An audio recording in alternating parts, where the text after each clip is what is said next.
Chapter 11.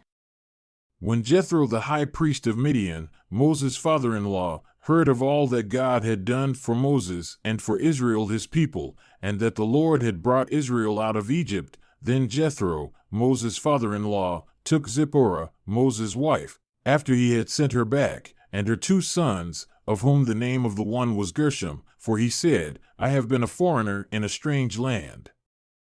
And the name of the other was Eleazar, for the God of my father, said he, was my help, and delivered me from the sword of Pharaoh. And Jethro, Moses' father-in-law, came with his sons and his wife unto Moses, into the wilderness where he encamped at the mount of God. And he said unto Moses, I your father-in-law Jethro, have come unto you, and your wife and her 2 sons with her.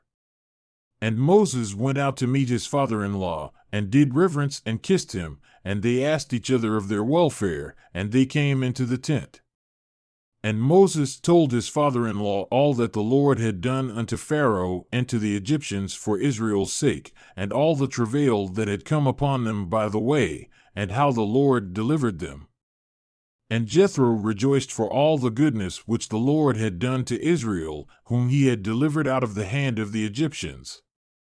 And Jethro said, Blessed be the Lord, who has delivered you out of the hand of the Egyptians, and out of the hand of Pharaoh, who has delivered the people from under the hand of the Egyptians.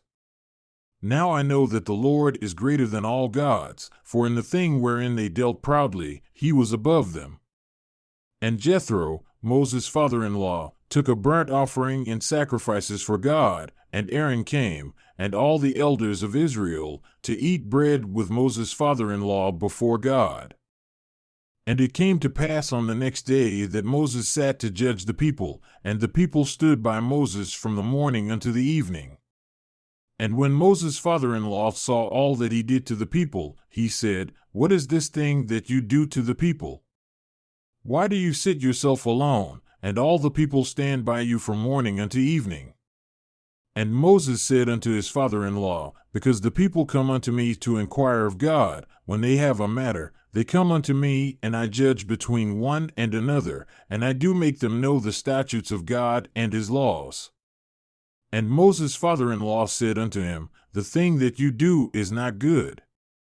You will surely wear away, both you and this people that is with you, for this thing is too heavy for you, you are not able to perform it yourself alone.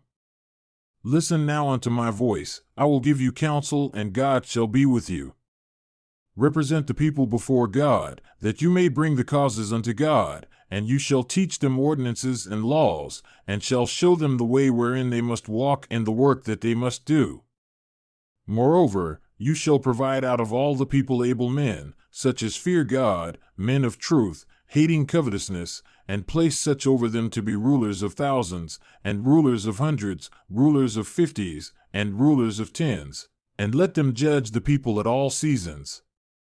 And it shall be that every great matter they shall bring unto you, but every small matter they shall judge. So shall it be easier for yourself, and they shall bear the burden with you.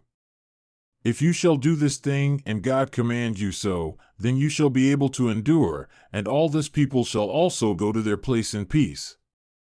So Moses listened to the voice of his father-in-law, and did all that he had said. And Moses chose able men out of all Israel, and made them heads over the people, rulers of thousands, rulers of hundreds, rulers of 50s, and rulers of 10s. And they judged the people at all seasons. The hard causes they brought unto Moses, but every small matter they judged themselves. And Moses let his father-in-law depart, and he went his way into his own land.